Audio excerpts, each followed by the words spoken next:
Donc, dans le lupus, quand on veut traiter quelqu'un, on parle d'abord, un peu comme dans d'autres types de maladies, d'une induction. Alors, quelqu'un arrive avec un nouveau diagnostic, c'est souvent le pire moment à passer, parce que c'est là qu'on n'avait pas eu le temps de prévoir, puis l'inflammation peut être très sévère. Donc, il faut induire une diminution de cette inflammation-là. Donc, il faut contrôler l'activité de la maladie, ma ligne bleue. Il faut induire une rémission. Notre but, c'est qu'on ait zéro activité de la maladie, si c'est possible. Et on doit donc mesurer ça en soit diminuant l'activité moyenne de la maladie. On peut compter le nombre de personnes qui vont être mieux dans une étude, mais il faut surtout aussi mettre en balance les effets secondaires possibles des médicaments et minimiser leur usage si on peut. Et une fois qu'on a atteint cette rémission-là, ça peut prendre des fois des semaines ou des mois. Souvent, on parle en fonction de mois plutôt que de jours pour induire une rémission. Mais une fois qu'on l'a induite, maintenant, il faut la maintenir. Notre but, c'est vraiment de rester bien sans activité de la maladie. Donc, on veut garder un niveau bas d'activité, maintenir cette rémission-là. Donc, les résultats qu'on va chercher à avoir dans des études, c'est qu'il y ait moins d'exacerbations, donc moins de flares, et aussi que s'il y a des exacerbations, qu'il y ait eu le plus de temps possible entre le moment de l'induction de la rémission et le moment où l'exacerbation recommence. Tout comme vous, on veut minimiser l'usage des stéroïdes, c'est notre but commun, et donc on essaie quand même de voir comment on peut faire pour essayer d'arrêter les stéroïdes, la prénisone, ou de minimiser leur dose. Parfois, on n'arrive pas à l'arrêter. Et on veut donc prévenir le dommage et pas d'avoir d'effets indésirables de cette maladie-là. Vous avez vu ma diapo des traitements, on va les voir peut-être un par un maintenant. Donc, les habitudes de vie. Les choses qu'on oublie trop souvent parce qu'on est tous très pressés, mais quand on voit quelqu'un avec une maladie comme le lupus, j'ai beaucoup parlé de la photosensibilité, donc l'effet que le soleil et les rayons ultraviolets peuvent avoir. J'ai mentionné la peau, mais on pense aussi que même les gens qui n'ont pas cette réaction de la peau-là, s'ils sont trop exposés au soleil, peuvent peut-être réactiver un lupus intérieur, un systémique. Donc, on recommande à tout le monde, même s'ils n'ont jamais fait de grosses réactions cutanées, de faire attention au soleil, d'utiliser de la photoprotection, d'éviter les heures de soleil, les pires, là, 11 heures à 2 heures de la journée en été, ou s'ils vont dans le sud, d'être à l'ombre à ce moment-là ou dans la maison, puis profiter des soirées ou tôt le matin, où il y a d'autres moyens de profiter, ou d'avoir des vêtements carrément là, protecteurs. On recommande calcium, vitamine D et si indiqué, parce que là, chez les femmes qui vont vouloir avoir des enfants, on est plus prudent avec les biphosphonates, mais c'est des médicaments pour améliorer la santé osseuse, donc prévenir l'ostéoporose. On va faire des tests pour mesurer la densité des os de façon répétée, pour deux raisons. Toute maladie inflammatoire peut augmenter le risque d'ostéoporose et en plus de ça, on sait que les stéroïdes peuvent augmenter le risque d'ostéoporose. Donc, on a deux bonnes raisons ici pour vouloir suivre la santé de l'os en particulier, pour prévenir des choses 20 ans plus tard. Mais quand on est diagnostiqué entre 20 et 40 ans, 20 ans plus tard, c'est encore jeune. On recommande aussi pour un certain groupe de patients qui soient vus en ophtalmologie, on va en parler dans un moment. On oublie souvent les vaccins. Alors, on peut avoir des vaccins quand on a une maladie auto-immunitaire, mais il faut que ce soit des vaccins où le virus est mort, parce qu'il y a des vaccins où le virus est juste désactivé, mais encore vivant. La grippe est sécuritaire, donc on recommande le vaccin pour la grippe parce que le lupus en lui-même peut diminuer notre résistance aux infections, même s'il n'était pas avec des médicaments. Et beaucoup de nos médicaments vont avoir aussi un effet là-dessus. On va vacciner pour la pneumonie si on a certains médicaments. Et je mentionne les soins de prévention primaire. Moi, j'insiste pour que les gens aient un médecin de famille parce que c'est très important de continuer à avoir les autres évaluations annuelles, par exemple les pap smear en particulier chez les femmes jeunes. C'est important. On a parlé d'anti-inflammatoires. Donc, les anti-inflammatoires sont les médicaments qui étaient au début l'aspirine, maintenant beaucoup plus Motrin, Advil, Naprosyn. Bon, il y a toute une variation là-dessus. On les utilise plutôt dans les cas où l'inflammation va être symptomatique, les cas d'arthrite douloureuse, parfois des cas où il y a de l'inflammation de la plèvre, de l'enveloppe du cœur ou du poumon, la plèvre ou de la péricarde. C'est des médicaments qui ont un effet transitoire. C'est vraiment pour soulager l'inflammation et la douleur, mais ils n'ont pas d'effet au niveau de qu'est-ce qui a causé la maladie. Les effets secondaires sont connus, ça peut causer des brûlements d'estomac, alors des fois on va les pairer avec un médicament pour protéger l'estomac. Il peut y avoir la détérioration de la fonction rénale. Alors évidemment, si on a quelqu'un qui a une atteinte rénale, on va être beaucoup plus prudent avec ces médicaments-là. Ils peuvent causer aussi d'autres petits effets secondaires. On les utilise, mais ce n'est pas aussi important parce que souvent, on va avoir d'autres médicaments qui vont bien contrôler l'inflammation. On arrive souvent à arrêter les anti-inflammatoires en cours de traitement.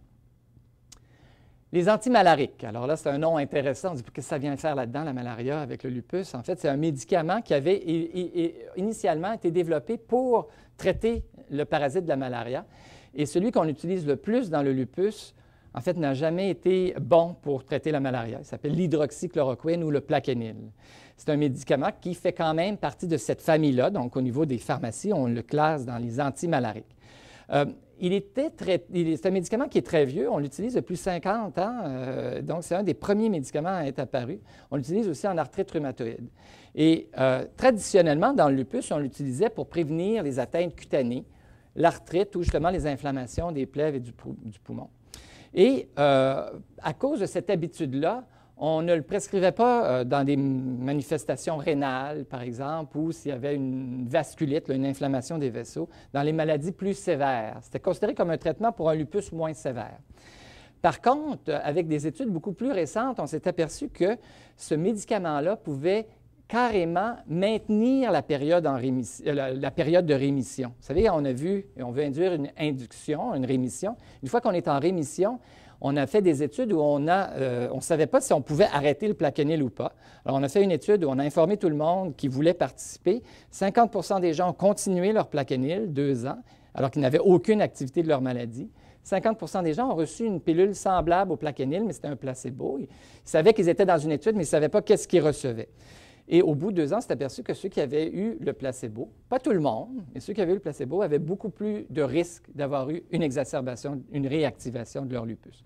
Donc, c'est bien démontré maintenant que les antimalariques, en particulier le Plaquenil, est un médicament qui peut stabiliser le système immunitaire et faire que la maladie ne se réactive pas.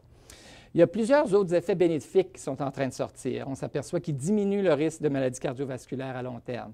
Ils diminuent l'accumulation de dommages à long terme. Il y a même un effet, on pense, sur la mortalité à long terme. Donc, c'est un médicament qu'on utilise maintenant d'emblée dans le lupus, à moins d'avoir un effet secondaire ou une contre-indication. Il est généralement bien toléré. Il peut causer parfois des éruptions cutanées. Donc, il y a des choses qui peuvent survenir. Et rarement, et c'est là qu'on dit que parfois on recommande d'avoir un examen annuel des yeux, rarement il peut se déposer comme une espèce de pigment, de colorant dans l'œil. Et c'est quelque chose qui évolue très, très lentement. Ce n'est pas comme du jour au lendemain, on aurait un gros problème avec notre vision. Mais si on laisse évoluer ça très, très lentement et que ce n'était pas diagnostiqué, ça pourrait causer des problèmes de vision. Donc, il y a 2 choses qu'on fait pour ça. On sait maintenant qu'on ne dépasse pas un certain seuil de la dose pour le Plaquenil de 6,5 mg par jour par rapport au poids. Et on recommande aux gens de voir un ophtalmologiste pour avoir un examen de base. Et selon l'examen initial, ils sont vus de façon régulière. Et si ça devait survenir, cette anomalie-là, on peut la détecter avec un examen annuel des yeux avant que la personne soit symptomatique. Et là, évidemment, on arrête le médicament, si c'était pour être le cas. Les stéroïdes. Alors là, il y a tellement de questions probablement qu'on va avoir sur les stéroïdes. J'ai mis juste une diapo, parce que je pourrais en mettre 15. Mais la prednisone, c'est vraiment gardé pour les manifestations les plus sévères. C'est parce que c'est quand même encore le meilleur traitement rapide d'une grosse exacerbation inflammatoire du lupus. C'est un effet qui va être très rapide. Et après ça, par contre, parce que la prednisone est l'imitation, ça ressemble à une hormone naturelle qui s'appelle le cortisol, une hormone que nos glandes surrénales vont produire. Si on prend de la prednisone à une dose plus haute que 7,5 mg par jour pour plus d'1 mois à 2 mois, nos glandes naturelles ils vont devenir paresseuses. Ils n'auront plus besoin d'en produire parce qu'on en prend des grosses doses. Donc, pour ne pas soudainement stresser ces glandes-là, on doit diminuer la prednisone graduellement. C'est très important. Et l'autre chose, c'est que pour pouvoir mesurer si notre maladie est contrôlée, on ne veut pas arrêter trop rapidement notre prednisone. Je m'excuse pour le microphone. Donc, et on sait qu'un usage prolongé, tout ce qui est plus long, il y a plus de risques. Alors, le but des traitements, c'est d'essayer de diminuer la dose le plus possible et éventuellement de l'arrêter pour éviter les effets secondaires. Alors, quels sont-ils les effets secondaires? Bien, il y en a plusieurs. Celui qu'on connaît le plus, probablement, c'est l'apparence, qui peut changer un petit peu, qui peut donner un visage beaucoup plus rond.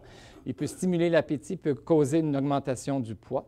C'est des choses qui, pour l'apparence du visage, sont réversibles. Il peut aussi augmenter un petit peu la pression artérielle, et je mentionnais l'effet sur les os. Hein. Et finalement, tous ces médicaments-là qui suppriment le système immunitaire peuvent augmenter des risques d'infection, d'où la vaccination pour la grippe à toutes les années, qui est une recommandation. Donc, les prednisone, extrêmement bon pour soulager rapidement, mais à long terme, on a des limites, puis on veut la diminuer et l'arrêter, et sans qu'il y ait de réexacerbation de la maladie. Donc, après ça, on utilise les immunosuppresseurs. Il y en a plusieurs. Le but de tous ces médicaments-là, en fait, c'est vraiment de contrôler votre système immunitaire. Alors, souvent, je fais une comparaison avec mes patients. La prednisone, elle est excellente et les anti-inflammatoires vont travailler. Si on a notre système immunitaire, on le considère comme une armée. On a des soldats dans une armée, puis on va avoir des généraux. Alors, les soldats vont être affectés primairement par la prednisone, par les anti-inflammatoires, mais si on arrête ces médicaments-là, les généraux sont toujours là, ils vont refaire une armée, puis ils vont recommencer à causer de l'inflammation. Donc, il faut aussi aller cibler plus haut. Et c'est là que nos immunosuppresseurs vont venir jouer. C'est là aussi qu'on s'aperçoit maintenant que le Plaquenil, les antimalariques, jouent. Donc, on doit travailler sur les deux niveaux. C'est important de cibler les soldats lorsqu'on a une période d'exacerbation, parce qu'on ne veut pas de cicatrices, on ne veut pas de dommages. Mais à long terme, pour pas que la maladie revienne, il faut cibler nos généraux. Okay? Donc là, il y a toute une liste. On pourra en parler aussi. Et les agents biologiques. Bien évidemment, en rhumatologie, c'est une révolution. Surtout dans l'arthrite rhumatoïde, pour nous, ça a complètement changé le paysage là, de comment on traite nos patients. Et ça nous a permis un éventail là, de choix de traitements beaucoup plus grand pour les personnes qui ne répondaient pas peut-être au traitement classique. On espère que la même révolution s'en vient dans le lupus. Il y a beaucoup de molécules qui sont en train d'être étudiées. On a parlé du BLyS, en fait, le B-lymphocyte stimulator, le deuxième là-dessus. C'est vraiment la cible d'un médicament qui actuellement s'appelle le belimumab, ce que je vous disais, le premier médicament qui a été approuvé pour le lupus. Et là, il y a plusieurs autres molécules dans cette même famille qui sont en train d'être étudiées. Il y a d'autres cibles. Alors, évidemment, les cibles sont dans le système immunitaire. Alors, il y a les lymphocytes B qui vont être une cible, les lymphocytes T, ou ce qu'on appelle des cytokines, qui sont des molécules qui sont sécrétées par des cellules spécialisées du système immunitaire pour envoyer un message. Alors, l'interféron de type 1-alpha, c'est une cytokine. Elle est importante dans le lupus, elle est souvent beaucoup plus élevée que chez les personnes qui n'ont pas le lupus. Donc, c'est une cible logique. Et tous ces quatre classes là, de cibles, il y a des médicaments actuellement qui sont en phase avancée d'études. On espère des résultats pour nous aider. Évidemment, c'est des traitements qui sont beaucoup plus dispendieux. Là, on parle d'un ordre de grandeur de au moins 1 000 à 10 000. On parle d'un traitement de belimumab, c'est au moins 15 000 par année. Donc, il faut avoir une assurance ou le gouvernement qui va nous approuver pour ça. On n'a pas beaucoup d'expérience à long terme. Donc, on va quand même utiliser nos médicaments qu'on connaît bien avant de proposer un agent biologique. Et, comme je disais, il y a beaucoup d'études en cours pour d'autres agents biologiques. Je vais passer les rituximab parce qu'en fait, il n'est pas encore... ben, je vais vous en parler parce qu'il est là. Si je peux remonter, ben, je ne peux pas. Alors, je vais aller direct au belimumab. C'est un anticorps, donc ça veut dire qu'on utilise le génie génétique là, pour produire des anticorps qui vont cibler ce qu'on appelle cette molécule-là de BLyS, qui est vraiment un modulateur du système immunitaire. Et en contrôlant son effet, on permet de rebalancer le système immunitaire, donc avoir moins de production d'auto-anticorps.